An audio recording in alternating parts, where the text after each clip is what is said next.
प्रिय विद्यार्थियों, इतिहास विषय की ऑनलाइन क्लास में आज आपका एक बार फिर से स्वागत है। आज हम इतिहास में आज अपना चैप्टर होगा वो होगा इतिहास की जानकारी के स्रोत। इतिहास की जानकारी के स्रोत, ठीक है। तो इतिहासकारों के अनुसार कौन से ऐसे स्रोत माने गए जिनसे हमें इतिहास की जानकारी मिलती है? तो ऐसे दो स्रोत होते हैं। पहला स्रोत होता है पुरातात्विक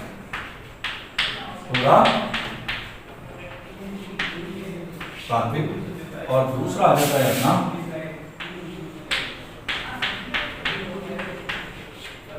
साहित्य, ठीक है। पहला स्रोत तो हो जाता है पुरातात्विक स्रोत, जिनके अंदर जैसे अपने अभिलेख आ जाते हैं, स्तंभलेख आ जाते हैं, ठीक है, सिक्के आ जाते हैं, स्मारक आ जाते हैं, वो सारे साक्ष्य आ जाएंगे पुरातात्विक में।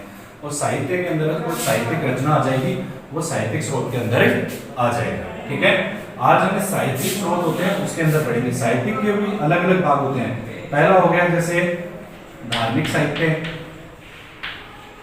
ठीक है।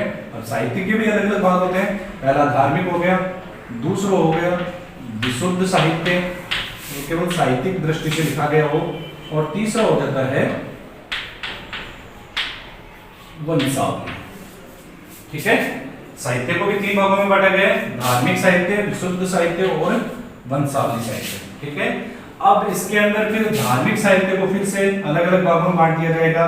पहला हो जाएगा इसके अंदर, अब धार्मिक साहित्य के अंदर कौन कौन से आ जाते हैं वो देखते हैं अपन। धार्मिक साहित्य के अंदर आ जाएगा ब्राह्मण साहित्य, ठीक है। दूसरा इसमें आ जाएगा जैन साहित्य, ठीक है। इसके अंदर ही आ जाएगा बौद्ध साहित्य, ठीक है। ये आ जाएगा अपने इस धार्मिक साहित्य के अंदर, ठीक है।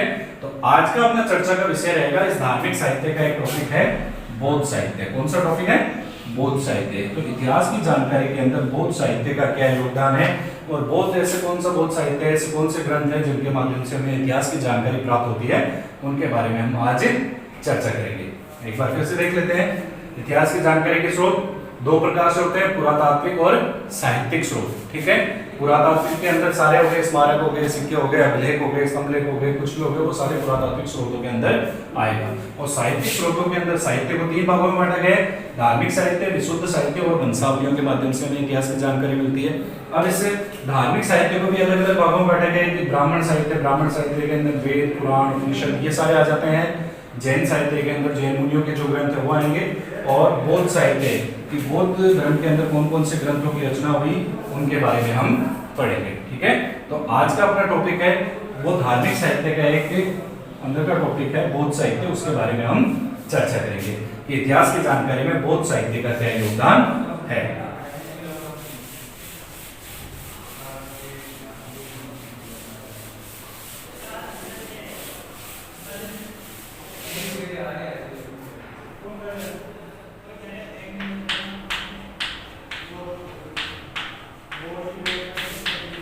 बौद्ध साहित्य, इतिहास की जानकारी में बौद्ध साहित्य।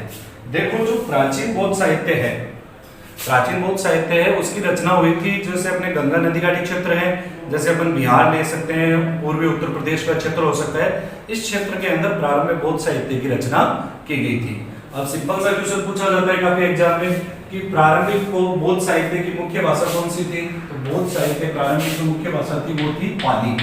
कौन सी भाषा में लिखा गया था? पाली भाषा में लिखा गया था, ठीक है। और इस पाली भाषा के अंदर लिखित सबसे प्राचीन बौद्ध ग्रंथ माने जाते हैं त्रिपिटक। कौन से माने जाते हैं? त्रिपिटक। त्रिपिटकों को सबसे प्राचीन बौद्ध ग्रंथ माना जाता है जो पाली भाषा के अंदर लिखे गए हैं। अब त्रिपिटक शब्द का उल्लेख करने वाले व्यक्तियों के नाम पूछे जाए, काफी बार एग्जाम में पूछ लिया जाता है कि पहली बार त्रिपिटक शब्द का उल्लेख किसने किया, तो दो व्यक्तियों के नाम आते हैं। पहला जो नाम आता है रिच डेविस, पहला नाम आता है रिच डेविस और दूसरा नाम आता है वूलर। ये दो व्यक्ति हैं, रिच डेविस और वूलर, ठीक है। इन दोनों ने बुद्धिस्ट इंडिया, कौन सी किताब थी? Buddhist India. इस पुस्तक के अंदर पहली बार इन्होंने त्रिपिटक शब्द का उल्लेख किया था। ठीक है, अब त्रिपिटक क्या है ये तो हो गया। अब इसका एक सामान्य सी जानकारी, त्रिपिटक का दो प्रकार से अर्थ, तो पहला अर्थ है त्रिपिटक का, त्रिपिटक मतलब तीन, त्रि का अर्थ क्या हो गया, तीन। ठीक है, और पिटक का अर्थ होता है टोकरी। पिटक का क्या अर्थ होता है, टोकरी, अर्थात ज्ञान की तीन टोकरियां, अर्थात ज्ञान की तीन टोकरियां। ठीक है, त्रिपिटक का अर्थ हो गया ज्ञान की तीन टोकरियां। ठीक है, महात्मा बुद्ध की मृत्यु के पश्चात, महात्मा बुद्ध की मृत्यु के पश्चात उनके शिष्यों के द्वारा उनकी शिक्षाओं को, जो उनके शिष्य थे उनके द्वारा महात्मा बुद्ध की जो शिक्षाएं थी उनको तीन भागों में संकलित करके जिन तीन ग्रंथों की रचना की गई उनको त्रिपिटक कहते हैं। तो सामान्य भाषा में इसको कहते हैं ज्ञान की तीन टोकरियां, की महात्मा बुद्ध की ये शिक्षाएं थी जिनको हम तीन ग्रंथों में हमने संकलित किया है, और इसके माध्यम से हम आम जनता महात्मा बुद्ध की शिक्षाओं से परिचित हो सकती है।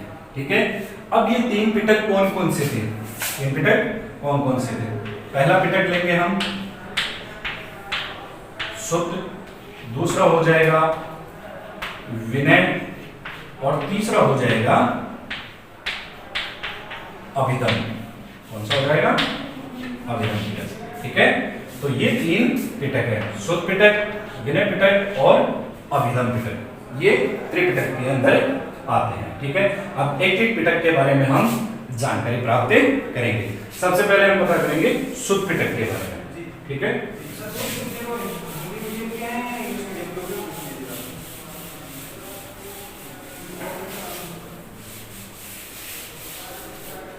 हम बात करेंगे अपना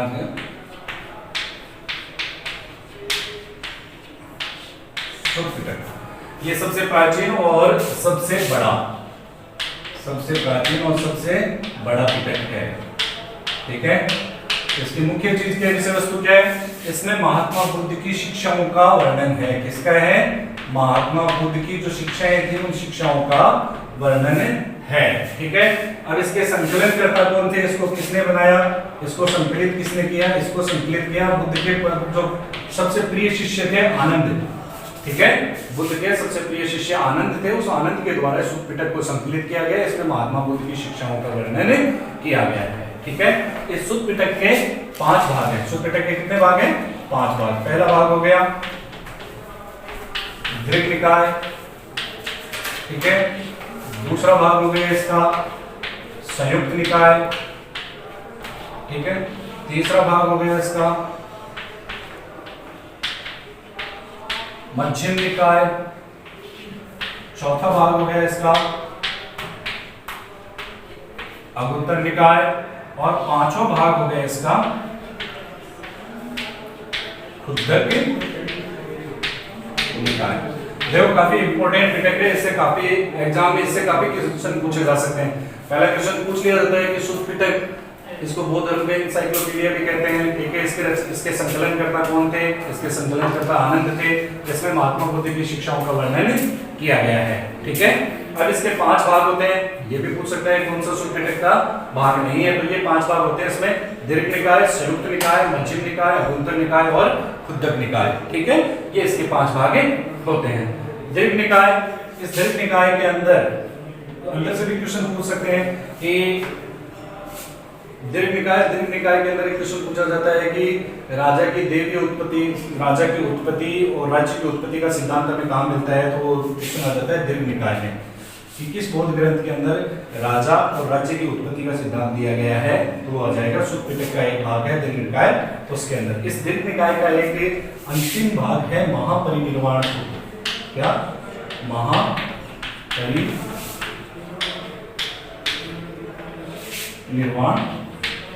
सूत्र। ठीक है, इस महापरिनिर्वाण सूत्र में दीर्घ निकाय का अंतिम भाग कौन सा है, महापरिनिर्वाण सूत्र। इस भाग के अंदर महात्मा बुद्ध ने जो कुशीनगर, कुशीनारा के अंदर या कुशीनगर दोनों बोल सकते हैं, उसके अंदर जो सुभद्र नामक व्यक्ति को अपना अंतिम उपदेश दिया था उसका वर्णन है। और इसी महापरिनिर्वाण सूत्र में ही उसने अपने महात्मा बुद्ध ने अपने परम शिष्य आनंद को उपदेश देते कहा कि मेरी मृत्यु के बाद भी मेरी मृत्यु के बाद भी जो मेरे अस्थि अवशेष हैं उन अवशेषों पर उसी प्रकार स्मारक बनाए जाएं जैसे चक्रवर्ती राजाओं के बनाए जाते हैं। तो इस चीज का उल्लेख किसमें आएगा? महापरिनिर्वाण सूत्र में। और ये महापरिनिर्वाण सूत्र किसका भाग होगा? दीर्घ निकाय का भाग होगा। ठीक है, अब अपना अगला आता है संयुक्त निकाय। इसमें कोई इंपॉर्टेंट क्वेश्चन नहीं बनते। अगला आ जाता है मध्यम निकाय। ठीक है, इस मध्यम निकाय के अंदर कौशल नरेश प्रसेनजित और महात्मा बुद्ध की जो भेंट हुई थी, कौशल नरेश प्रसेनजित और महात्मा बुद्ध की जो भेंट हुई थी उसका उल्लेख इसमें किया गया है इस मध्यम निकाय में। इसमें कौशल नरेश प्रसेनजित कहते हैं मैं भी कौशल का, महात्मा बुद्ध भी कौशल के, मैं भी 80 साल का और महात्मा बुद्ध भी 80 साल के। मतलब इस वार्तालाप से पता चलता है कि ये महात्मा बुद्ध और कौशल नरेश प्रसेनजित की जो मुलाकात हुई थी उसके बारे में उल्लेख हुआ है। अकुंतर निकाय का सबसे महत्वपूर्ण कार्य, इसके अंदर 16 महाजनपदों का उल्लेख है। किनका है? 16 महाजनपदों का उल्लेख मिलता है अकुंतर निकाय में। ठीक है, और अंतिम भाग आ जाता है खुद्दक निकाय। कौन सा भाग आ जाता है? खुद्दक निकाय। ठीक है, ये काफी इंपॉर्टेंट है। देखो ये चारों भाग है, दीर्घ, संयुक्त, मध्यम और अकुंतर। ये वार्तालाप शैली के अंदर गद्य और पद्य दोनों में है, जबकि खुद्दक निकाय है ये पद्यात्मक शैली में लिखा गया है, पद्य शैली के अंदर लिखा गया है। खुद्दक निकाय के अंदर जो सबसे महत्वपूर्ण बात आती है वो आती है अपनी जातक कथाएं। कौन सी आती है? जातक कथाएं। ठीक है, काफी बार क्वेश्चन पूछा जाता है कि जातक कथाओं का उल्लेख हुआ है। ठीक है, तो किसमें हुआ है? खुद्दक निकाय। दोनों ऑप्शन आ जाए, खुद्दक निकाय या शुद्ध पिटक भी दे सकता है, खुद्दक निकाय भी दे सकता है। ठीक है, तो अपने को अगर खुद्दक निकाय दे दिया तो खुद्दक निकाय करना है, अगर खुद्दक निकाय नहीं मिलता है, शुद्ध पिटक मिल जाता है तो शुद्ध पिटक के करना होता है। ठीक है, अब क्वेश्चन पूछ लेते हैं जातक कथाएं होती क्या है? तो महात्मा बुद्ध के जन्म से पूर्व की 550 कहानियां जातक कथाएं कहलाती है। ठीक है, और इन जातक कथाओं का जो संकलन माना जाता है, संकलन का टाइम पीरियड माना जाता है, वो माना जाता है 220 BC से लेकर 200 AD तक। ठीक है, इन जातक कथाओं का 200 ईसा पूर्व से लेकर 200 ईस्वी तक इन जातक कथाओं का संकलन माना जाता है। और अंतिम रूप से ये जातक कथाएं थी, जितनी भी जातक कथाएं थी, इनका अंतिम रूप से संकलन किया था सम्राट हर्ष के दरबार में। कहां पर किया गया था? सम्राट हर्ष के दरबार में जातक कथाओं का अंतिम रूप से संकलन किया गया था। ठीक है, ये हो गई अपनी जातक कथाएं। अब इस खुद्दक निकाय से 2-4 क्वेश्चन और बनते हैं कि कुछ ऐसे ग्रंथों के नाम पूछ लिए जाते हैं, बहुत ग्रंथों के नाम जो इस खुद्दक निकाय के अंतर्गत आते हैं। इस खुद्दक निकाय के अंतर्गत देखो खूब सारे आपके सामने आए होंगे एग्जाम में। मैं यहाँ ऊपर लिख रहा हूँ, इसको साफ करके ऊपर लिख रहा हूँ थोड़ा सा।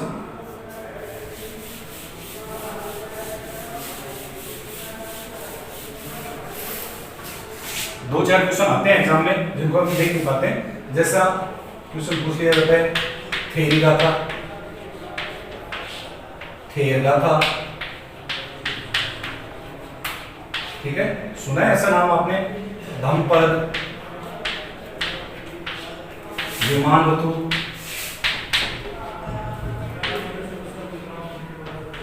ठीक है, ये कुछ ऐसे नाम आते हैं जो आपसे पूछ लिए जाते हैं कि ये कौन सा निम्न सा कौन सा किसका भाग है, क्या है, थेरी गाथा क्या है। देखो थेरी गाथा खुद्दक निकाय का भाग है। इसके अंदर जो स्त्रियां थी, सन्यासी स्त्रियां थी, उनके द्वारा जो बोध ग्रंथ संकलित किया गया उसको थेरी गाथा कहा जाता है। उसके अंदर लगभग 73 गीतों का तथा 322 कविताओं का संकलन है। एक ऐसा ग्रंथ है जिसके अंदर 73 गीत है और 322 उसके अंदर कविताएं हैं। उनका उल्लेख जिस ग्रंथ के अंदर किया गया है उसको थेरी गाथा कहते हैं। और इस थेरी गाथा का जो संकलन है जो बौद्ध धर्म की सन्यासी स्त्रियां थी उसके द्वारा किया गया था। ठीक है, ये भिक्षुओं के द्वारा तैयार किया गया था। और ये क्वेश्चन धम्पद, ये काफी बार एग्जाम में पूछा जाता है कि बौद्ध धर्म की गीता के रूप में किसको माना जाता है या किस बौद्ध ग्रंथ को गीता के समान दर्जा दिया जाता है, वो क्या होगा? धम्पद। ठीक है, ये धम्पद एकमात्र ऐसा ग्रंथ है जिसमें सभी बौद्ध दर्शनों का उल्लेख है। सभी बौद्ध दर्शनों का इसके अंदर उल्लेख है। एकमात्र ऐसा ग्रंथ है जिसमें जितने प्रकार के भी बौद्ध ग्रंथ, जितने भी बौद्ध दर्शन थे, सबका उल्लेख इस ग्रंथ में हमें देखने को मिलता है, इसलिए इसको बौद्ध धर्म का क्या कह सकते हैं, हमें गीता भी कह सकते हैं। फिर अगला आता है विमान वतु। विमान वतु ये भी इस उद्धव निकाय का भाग होता है। विमान वतु की खास बात क्या है कि इसके अंदर अशोक ने स्वर्गीय सुखों का उल्लेख किया है। इस विमान वतु नामक ग्रंथ है, इसके अंदर ये स्वर्गीय सुखों का उल्लेख किया गया है। और अशोक के द्वारा जो देवीय नाटक, अशोक अपनी जनता को जो देवीय नाटक दिखाता था, नाटक प्रस्तुत करता था, खुद को देवता के रूप में प्रस्तुत करता था, वो भी उसने कहां से लिए, विमान वतु नामक ग्रंथ से उसने उसका उल्लेख इस विमान वतु नामक ग्रंथ में प्राप्त होता है। ठीक है, तो ये हो गया अपना पहला पार्ट शुद्ध पिटक। फिर से देख लेते हैं। शुद्ध पिटक सबसे बड़ा है, संकलनकर्ता कौन है, आनंद। इसके अंदर उल्लेख इनका है, महात्मा बुद्ध की जो शिक्षाएं हैं उन शिक्षाओं का उसमें संकलन किया गया है। शुद्ध पिटक के कितने भाग होते हैं, 5 भाग होते हैं। दीर्घ निकाय, संयुक्त निकाय, मध्यम निकाय, अभ्यंतर निकाय और क्षुद्र निकाय। दीर्घ निकाय, दीर्घ निकाय के अंदर राजा और राज्य की उत्पत्ति का सिद्धांत दिया गया है। उसका अंतिम भाग होता है महापरिनिर्वाण सूत्र, जिसके अंदर हमें, ठीक है, महात्मा बुद्ध के द्वारा जो अपने शिष्य सुभद्र को अंतिम उपदेश दिया गया था उसका उल्लेख देखने को मिलता है। उसी के अंदर महात्मा बुद्ध का एक और उपदेश मिलता है, जिसमें अपने प्रिय शिष्य आनंद से कहते हैं कि मेरी मृत्यु के बाद में मेरे अवशेषों पर उसी प्रकार स्मारक बनाए जाएं जिस प्रकार कोई चक्रवर्ती राजा के स्मारक बनते हैं उस प्रकार बनाया जाए। ठीक है, फिर अगला आ जाता है उसके अंदर मध्यम निकाय। मध्यम निकाय के अंदर राजा प्रसेनजीत और महात्मा बुद्ध की भेंट का उल्लेख किया गया है। फिर अगला आ जाता है उसमें अभ्यंतर निकाय, काफी महत्वपूर्ण होता है।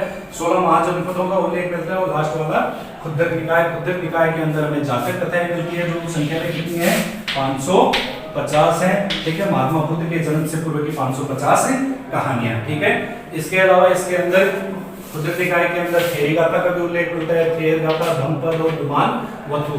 धम्मपद को हम बौद्ध धर्म की गीता कहते हैं, क्योंकि इसके अंदर सभी प्रकार के दर्शनों का उल्लेख है। थेरी गाथा सन्यासी स्त्रियों के द्वारा संकलित है। इसमें 73 गीत और 322 उसमें कविताओं का उल्लेख किया गया है। ठीक है, विमान वतु। विमान वतु के अंदर हमें जो स्वर्गीय सुखों का उल्लेख किया गया और अशोक के द्वारा जो देवी नाटक प्रदर्शित किए जाते थे उनका भी यहीं से उसने लिया था। ठीक है, ये हो गया अपना पहला पार्ट शुद्ध पिटक। अब हम पढ़ेंगे दूसरा अभिधम पिटक।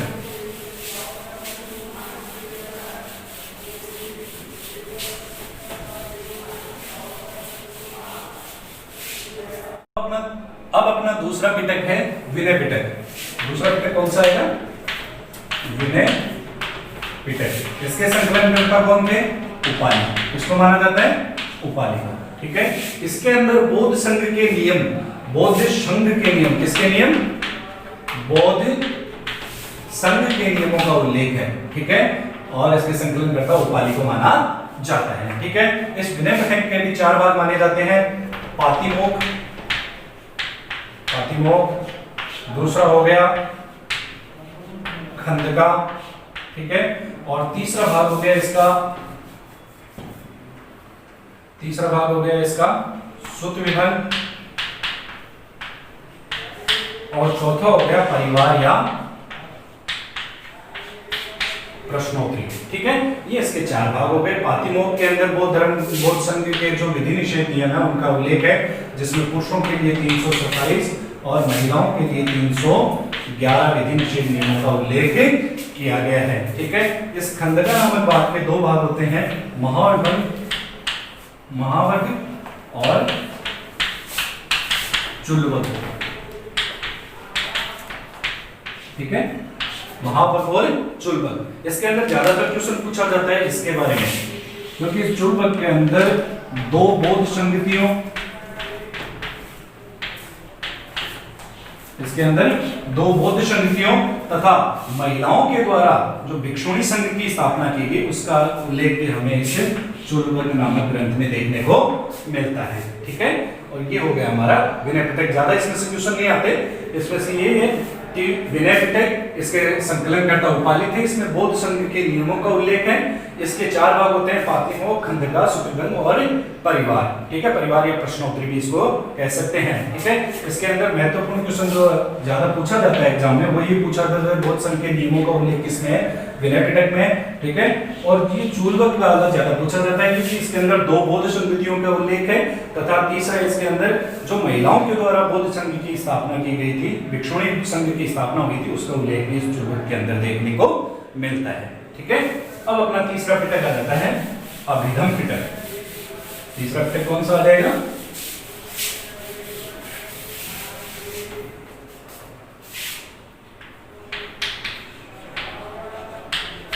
अभिधम पिटक। संकलन करता मोगली पुत्र तीस। ठीक है, तीसरी बौद्ध संगति का आपको पता है, तीसरी बौद्ध संगति हुई थी अशोक के समय। ठीक है, उस समय मोगली तीस के द्वारा इस त्रिपिटक की रचना, इस तीसरे अभिधम पिटक की रचना की गई थी। देखो पहले के अंदर आ जाएंगे बुद्ध की शिक्षाएं, दूसरे बौद्ध संघ के नियम, और ये तीसरा पिटक है अभिधम पिटक। ये आधारित है बौद्ध धर्म के जो दार्शनिक सिद्धांत है, बौद्ध धर्म के कौन से दार्शनिक सिद्धांतों पर आधारित है। ऐसा क्वेश्चन पूछा जाता है कि उस पिटक के बारे में बताइए जो बौद्ध धर्म के दार्शनिक सिद्धांतों का उल्लेख करता है, तो वो आ जाएगा अपना अभिधम पिटक। ठीक है, इस अभिधम पिटक के 7 भाग हैं, ज्यादा इसमें से नहीं पूछा जाता। 7 भाग हैं, उन 7 भाग में जो सबसे महत्वपूर्ण भाग है वो है कथावतु। ठीक है, जो मोगली बुद्धिस्ट ने इसके 7 ग्रंथ लिखे थे, उन 7 ग्रंथों में सबसे महत्वपूर्ण ग्रंथ कौन सा है? कथावतु। बस यही अभिधम पिटक के अंदर, ज्यादा नहीं पूछा जाता, इतना ही पूछा जाता है। ठीक है, अब हम बौद्ध ग्रंथ के अन्य कुछ ऐसे बौद्ध ग्रंथ हैं, उनके बारे में भी जानकारी प्राप्त करेंगे, जल्दी जल्दी देख लेंगे। जैसे पर्सनल किसी ने अपना ग्रंथ लिखा हो उसके बारे में हम देखेंगे। सबसे पहले राइटर के नाम लिखा होगा इधर, और फिर उनके ग्रंथ और उनके बारे में बताऊंगा। जैसे बुद्ध घोष ने लिखा था, एक ग्रंथ लिखा था विशुद्ध। ठीक है, विशुद्ध, और दूसरा उन्होंने ग्रंथ लिखा था निदान का। ठीक है, बौद्ध घोष श्रीलंका में रहते थे, इन्होंने अनेक ग्रंथों पर टीकाएं लिखी। इनका ग्रंथ विशुद्ध मत काफी प्रसिद्ध है। एक उन्होंने ग्रंथ लिखा था निदान काठा। इस निदान काठा के अंदर पहली बार उसने महात्मा बुद्ध के जीवन चरित्र का उल्लेख किया था। ऐसा माना जाता है कि बौद्ध साहित्य में पहली बार किसी ग्रंथ के अंदर महात्मा बुद्ध के जीवन चरित्र का उल्लेख हुआ है, तो वो किसमें हुआ है? निदान काठा नामक ग्रंथ में। अब दूसरा ले लेते हैं हम नाम इसमें वसुमित्र। ठीक है, वसुमित्र का सबसे फेमस ग्रंथ है विभाषा शास्त्र। कौन सा शास्त्र? विभाषा शास्त्र। ये वसुमित्र का सबसे फेमस ग्रंथ है। इस ग्रंथ को बौद्ध धर्म का विश्वकोश क्या कहा जाता है? बौद्ध धर्म का विश्वकोश कहा जाता है। विश्वकोश, और दूसरी इसके एक और कहा जाता है, दूसरी उसको एक और नाम दिया गया है बौद्ध धर्म की बाइबल। ठीक है, बौद्ध धर्म का विश्वकोश या बौद्ध धर्म की बाइबल भी इसको कहा जाता है। विश्वकोश चौथी बौद्ध संगति के अंदर इन्होंने अंतिम रूप से जितने भी त्रिपिटक थे, इनके जो प्रमाणिक पाठ का संकलन किसने किया था? वसुमित्र। चौथी बौद्ध संगति के आयोजनकर्ता के अध्यक्ष थे ये, और इनके द्वारा ही भाषा शास्त्र नामक ग्रंथ की रचना की गई, और अंतिम रूप से प्रमाणिक तौर पर तीनों पिटक और अन्य बौद्ध ग्रंथ थे उनका संकलन इनके द्वारा किया गया था। ठीक है, फिर एक और बौद्ध विद्वान काफी फेमस है, अश्वघोष। कौन सा है? अश्वघोष। कहाँ का था ये? साकेत का। साकेत को अयोध्या। कौन सा हो गया? अयोध्या। ठीक है, अयोध्या का रहने वाला था। ठीक है, फिर इसको आपको पता होगा कनिष्क ने जब पाटलिपुत्र पर हमला किया तो वो वहां से एक बौद्ध विद्वान अश्वघोष, मुर्गा और एक महात्मा बुद्ध का भिक्षा पात्र वो वहां से लेकर चला जाता है। बाद में इसको कनिष्क अपने साथ ले जाता है। ठीक है, इस अश्वघोष के द्वारा भी ये चौथी बौद्ध संगति में उपाध्यक्ष के तौर पर काम कर रहा था। इस अश्वघोष के द्वारा भी कुछ ग्रंथों की, महत्वपूर्ण ग्रंथों की रचना की जाती है। इसके साहित्य के कारण इसको गेटे, जो यूरोपियन विद्वान गेटे, फ्रांस से वाल्टेयर, ठीक है, आदि, या संस्कृत का पहला कवि, संस्कृत का पहला कवि भी इसको माना जाता है। ठीक है, इसके द्वारा कुछ ग्रंथ लिखे हैं जो मैं लिख देता हूँ। इसका पहला ग्रंथ है बुद्ध चरित्र, काफी फेमस ग्रंथ था बुद्ध चरित्र। दूसरा इन्होंने जो ग्रंथ लिखा वो था सौद्रानंद। कौन सा लिखा? सौद्रानंद। फिर एक और आता है इनका सारिपुत्र प्रकरण। सारिपुत्र प्रकरण आ गया। फिर उन्होंने एक और ग्रंथ लिखा, वो आ गया अपने वज्र सूची। ठीक है, ऐसे इनके कुछ महत्वपूर्ण ग्रंथ थे। ठीक है, बुद्ध चरित्र में भगवान बुद्ध के चरित्र का वर्णन किया गया है। सौंदर्यानंद के अंदर, ठीक है, बुद्ध के बड़े भाई नंद और उसकी पत्नी सुंदरी के जो जीवन वर्णन का उल्लेख है। सारिपुत्र प्रकरण के अंदर महात्मा बुद्ध के दो शिष्य सारिपुत्र और मौदगल्यान उनके बारे में उल्लेख किया गया है। पर वज्र सूची काफी बार एग्जाम में पूछा जाता है कि अश्वघोष के द्वारा कौन से ग्रंथ के अंदर जाति प्रथा पर व्यंग्यात्मक उल्लेख किया गया है, जाति प्रथा का मजाक उड़ाया गया है, तो वो पूछा जाता है वज्र सूची। इस वज्र सूची नामक ग्रंथ के अंदर उसने जाति प्रथा पर व्यंग्य किया है। ये हो गया अपना अश्वघोष। ठीक है, इसके बाद में एक दो ग्रंथ और है, छोटे छोटे हैं, जल्दी जल्दी देख लेते हैं, जिनके बारे में क्वेश्चन पूछ लेते हैं अपने से, काफी बार एग्जाम में पूछे जाते हैं। जैसे पहला ग्रंथ आ गया ललित विस्तार। कौन सा हो गया? ललित विस्तार। इसके लेखक हैं हरिभद्र। क्या नाम है? हरिभद्र। ठीक है, इस ग्रंथ के अंदर महात्मा बुद्ध को देवी शक्ति के रूप में निरूपित किया गया है। कौन सी शक्ति के रूप में? देवी शक्ति के रूप में निरूपित किया गया है। संस्कृत भाषा में लिखा गया ये ग्रंथ। आपसे काफी बार पूछा जाता है कि महात्मा बुद्ध को देवी रूप में कहाँ उल्लेखित कौन से ग्रंथ में किया गया है, तो ललित विस्तार। और इसी ग्रंथ के आधार पर एडविन आर्नोल्ड ने, किसने? एडविन आर्नोल्ड ने इसी ग्रंथ के आधार पर एक ग्रंथ लिखा था, लाइट ऑफ एशिया। ठीक है, वो ललित विस्तार ग्रंथ के आधार पर ही उन्होंने लिखा था। ये हो गए अपने कुछ छोटे मोटे। फिर एक नागार्जुन आ जाएंगे, जिसको भारत का आइंस्टीन कहा जाता है। ठीक है, और उन्होंने जो ग्रंथ लिखा था वो प्रज्ञापारमिता सूत्र लिखा था। उसने सापेक्षतावाद का सिद्धांत दिया था, उन्होंने शून्यवाद का सिद्धांत दिया था। इस प्रकार से ये हमारे हो गए बौद्ध साहित्य, जिनसे हमें इतिहास के बारे में जानकारी प्राप्त होती है। तो आज की क्लास यहीं पे समाप्त होती है। ठीक है, अगला चैप्टर कल देखते हैं।